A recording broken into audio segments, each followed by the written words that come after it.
이 기능은 정말 추천합니다. 손떨방이 아주 끝내줍니다. 손이 짐벌이 됩니다.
안녕하세요, 카메라띠입니다. 저는 요즘 유행하는 알파7C의 직콕 체험담도 아니지만 내돈내산 알파7C에 대한 리뷰를 해보고자 합니다. 이 기기로 하려고 했었던 일이 있어 구매하게 된 지 연 반년이 지났는데요. 이것저것 바쁘다는 핑계로 사용하지 못하고 방치를 하다가 이제야 조금 사용을 해보고 리뷰를 올리게 되었습니다.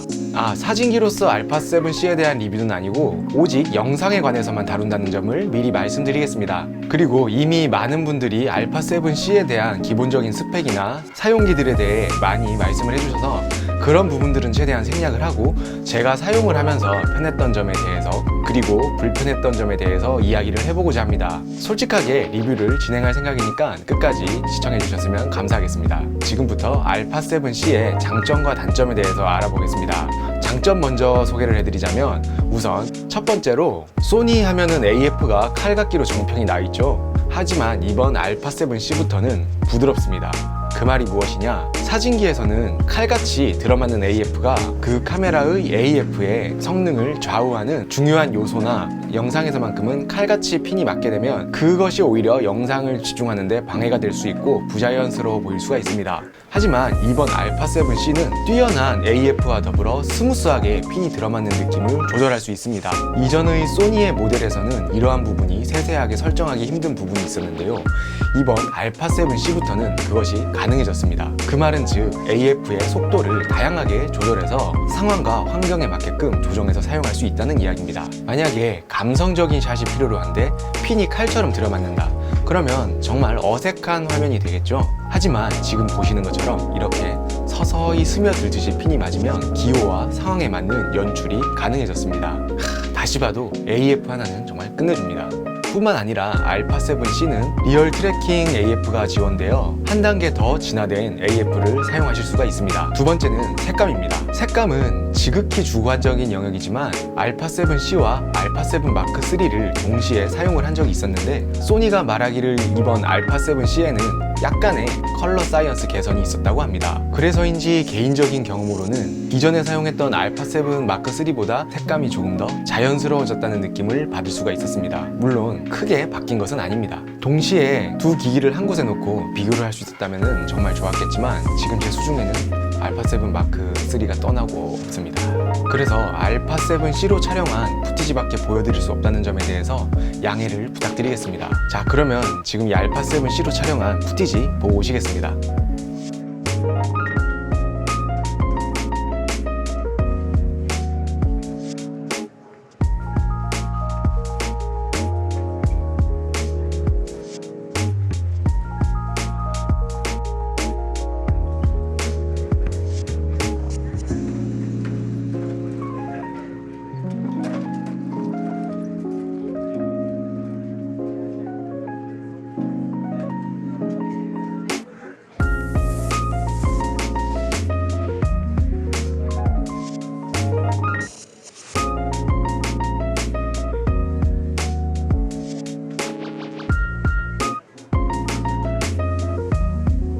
세 번째는 제가 가장 마음에 들어하는 부분입니다. 저같이 핸드헬드로 주로 촬영을 하는 입장에서는 이 기능은 정말 마음에 들어요. 손떨방입니다. 소니는 이전부터 손떨방을 지원을 했지만 타 브랜드에 비해서 손떨방 성능이 많이 떨어지는 것이 사실이었는데요. 물론 아직까지도 기기 자체에서 지원하는 손떨방은 이전 세대와 크게 차이가 없습니다. 그럼 무엇이 좋아졌느냐? 소니에서 제공하는 자체 프로그램인 카탈리스트와 연동을 하게 되면 손떨방이 정말 비약적으로 상승을 하게 되는데요. 좀만 더 과장을 보태자면 짐벌이 필요 없어질 정도입니다. 물론 좀 더 정밀하고 스테디한 샷을 원한다면 당연히 짐벌은 필수겠죠. 어쨌거나 급할 때 사용하기에는 이만한 게 없습니다. 카탈리스트를 적용한 푸티지와 카탈리스트를 적용하지 않은 푸티지, 그리고 바디 내에서 손떨방을 켜고 촬영한 푸티지를 한번 보시면서 이야기를 해보겠습니다.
그리고 지금 보실 영상은 손떨방 기능을 모두 끈 상태에서 이 핸드헬드만으로 촬영한 영상으로 편집을 해보았습니다.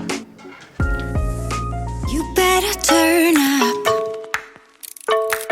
You better be there when I shake. Watch me rockin' if I can't stop. If I should fall, just go ahead. Go and catch me, baby. Ooh.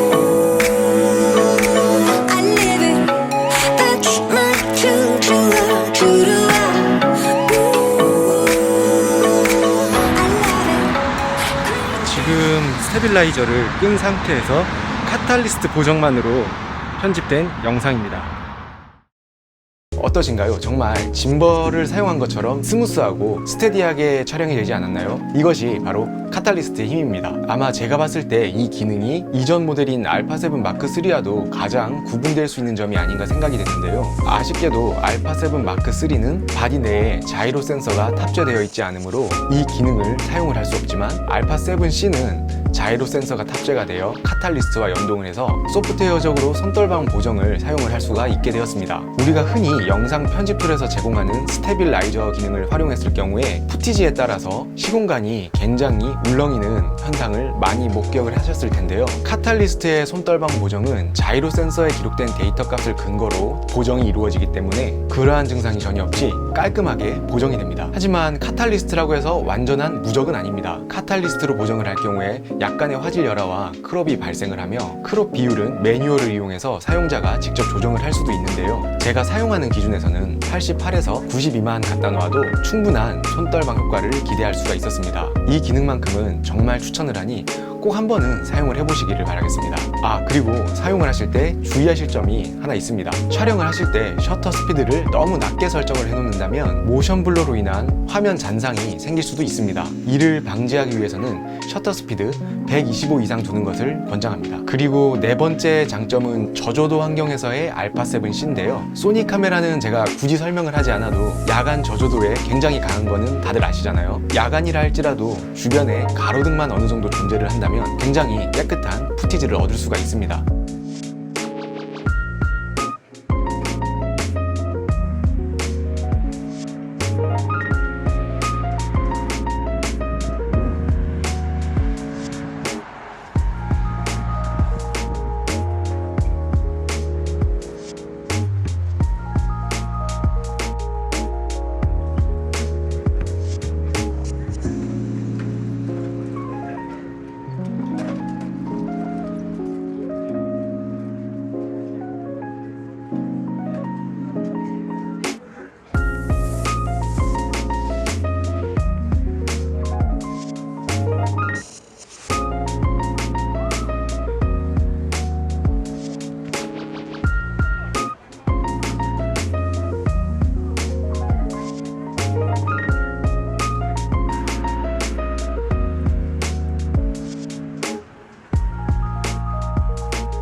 아무래도 소니 카메라를 사용하다 보면 야간 저조도 노이즈 스트레스에서 해방되는 것 같아요. 정말 마음 편히 촬영할 수 있습니다. 그리고 다섯 번째 장점은 바로 스위블 액정입니다. 사용상 환경에 따라 이전의 틸트 액정이 더 편한 부분도 분명히 있겠습니다만 많은 사람들이 소니에 염원했던 부분 중 하나가 바로 이 스위블 액정일 것입니다. 이전 세대의 소니 카메라는 셀카 찍기가 정말 어려웠었거든요. 물론 이런 액세서리들과 함께라면 가능했었겠지만 그렇게 돼버리면 거추장스럽기 짝이 없어집니다. 하지만 소니가 이번에는 알파7C의 스위블 디스플레이를 채택함으로써 앞 뒤에서 LCD를 확인할 수 있게끔 바뀌었습니다. 미러리스를 이용해서 브이로그나 셀카를 주로 운영하시는 분들에게는 정말 단비 같은 소식이 아닐까 생각이 됩니다. 그리고 여섯 번째 장점은 녹화에 촬영 제한 시간이 없다는 것입니다. 이전 알파7 마크3 같은 경우에는 30분이라는 녹화 제한 시간이 있었는데요. 알파7C는 이러한 부분에서 완전히 자유롭습니다. 배터리가 닫을 때까지 촬영을 할 수가 있습니다. 자, 그럼 장점은 여기까지 설명을 하고 단점이 없는 완벽한 기기는 없잖아요. 피해갈 수 없는 알파7C의 단점에 대해서도 설명을 해보겠습니다. 알파7C는 컴팩트한 바디에 풀프레임 센서를 채택하고 나와서 불만족스러운 점보다는 만족스러웠던 점이 더 많았던 것 같은데요. 그래도 몇 가지 눈에 밟히는 부분이 있어서 이 부분을 짚고 넘어가려고 합니다. 첫 번째는 앞서 말한 LCD입니다. 소니는 전통적으로 LCD 화면이 너무 구려요. 앞 세대들에 비해서 약간의 개선은 있었다고는 하나 솔직히 크게 체감하지는 못하겠습니다. 주간에 밝은 환경에서 디스플레이 확인이 어려운 거는 여전히 동일합니다. 이게 소니가 마지막 업그레이드를 위해서 남겨두는 부분인지는 모르겠으나 분명 더 좋은 LCD를 탑재하는 게 소니같이 기술력이 좋은 회사에서 어려운 일은 아니라고 생각을 하는데 어떤 이유에선지 타 브랜드 미러리스에 비해서 품질이 떨어지는 LCD를 고집을 하고 있습니다. 이거는 정말 이해할 수 없는 부분 중에 하나입니다. LCD가 개선됐다고는 하지만 크게 기대는 하지 마세요. 두 번째는 휠 하나의 부재입니다. 크롭바디의 폼팩터에서 풀프레임으로 옮겨와서 그런 걸까요? 휠 하나를 어디다가 팔아먹고 왔습니다. 저는 휠 3개를 모두 활용을 하여 하나에는 ISO, 하나에는 조리개, 하나에는 셔터 스피드를 설정해놓고 편하게 사용을 했었는데요. 알파7C는 그게 안 됩니다. 그래서 저 같은 경우는 우회적인 방법으로 다이얼 하나에 ISO와 셔터 스피드를 묶어서 사용을 하는데요. 이렇게 사용한다는 것 자체가 정말 번거롭게 짝이 없습니다. 소니가 추후 펌웨어로 노출 다이얼을 커스텀하여 임으로 다른 다이얼 기능을 부과를 할 수 있게끔 만들어준다면 좋겠지만 과연 해줄지는 의문입니다. 이 부분은 많이 불편했습니다. 세 번째는 메모리 슬롯이 하나입니다. 이것도 마찬가지로 소니의 기술력이라면 2개를 넣는 것도 크게 어렵지는 않았을 텐데 이 부분에 대해서는 끝나누기라고 밖에 생각이 안 됩니다. 상업 촬영을 주로 하시는 분들이라면 굉장히 아쉽게 다가오는 부분 중에 하나가 아닐까 생각이 됩니다. 그리고 네 번째 단점은 여전히 불편한 소니 메뉴입니다. 이와 비슷한 시기에 출시한 알파7S3에 같은 경우에는 새롭게 메뉴가 적용되어 출시가 됐는데요. 미스테리하게도 알파7C는 이전의 메뉴 구성으로 출시를 했습니다. 소니의 메뉴는 복잡하고 직관적이지 못하기로 악평이 자자한데 그걸 다시 알파7C에 우려먹어서 정말 아쉬움이 많이 남습니다. 그리고 여전히 일부를 제외하고는 터치도 지원되지 않습니다. α7S3는 풀터치를 지원하던데 말이에요. 그리고 지금 촬영하면서 생각이 난 부분인데 단점이 하나가 더 있습니다. 바로 셔터 스피드가 α7 마크3는 8000까지 올라갔었다면 지금의 α7C는 최대 설정 값이 4000까지밖에 안 된다는 거예요. 8000까지 최대로 올려서 사용하게 되는 경우가 어디 있겠느냐고 물으시는 분들도 계시겠지만 물론 8000까지 올려서 사용하는 일이 많이 없는 것도 사실입니다. 하지만 그것을 사용할 수 있는데 사용하지 않는 거랑 애당초 사용을 할 수 없는 거랑은 정말 천지 차이인 것 같습니다. 이런 부분에서 디테일하게 꽃나누기를 해놓은 것에 대해서 많은 아쉬움을 갖습니다. 여기까지 제가 α7C를 사용하면서 느꼈던 장점과 단점을 열거를 해보았고요. 지금 당장 유튜브 카메라로 어떤 카메라를 구입을 해야 될까 망설이는 분이 계시다면 가성비 좋은 제품으로 추천하는 제품 중에 하나입니다. 이 작은 크기의 폼팩터에 이 풀프레임 센서가 달려있고 그 이외의 부분도 α7 마크3의 DNA를 그대로 물려받았기 때문에 오랜 기간 성능이나 안정성에서만큼은 검증을 받았다고 봐도 무방할 것입니다. 몇몇 아쉬운 점도 분명히 존재는 하지만 가볍고 부피가 작으면서 성능이 좋은 α7C는 유일한 대안이 아닐까 생각이 됩니다. 세상에 완벽한 카메라는 존재하지 않으니까 말이에요. 여기까지 카메라트였고 지금까지 영상을 봐주셔서 감사합니다. 그리고 구독과 좋아요를 눌러주시면 제가 앞으로 영상을 제작하는데 큰 힘이 될 거라고 확신을 합니다. 그럼 더 좋은 영상으로 다시 찾아뵙겠습니다.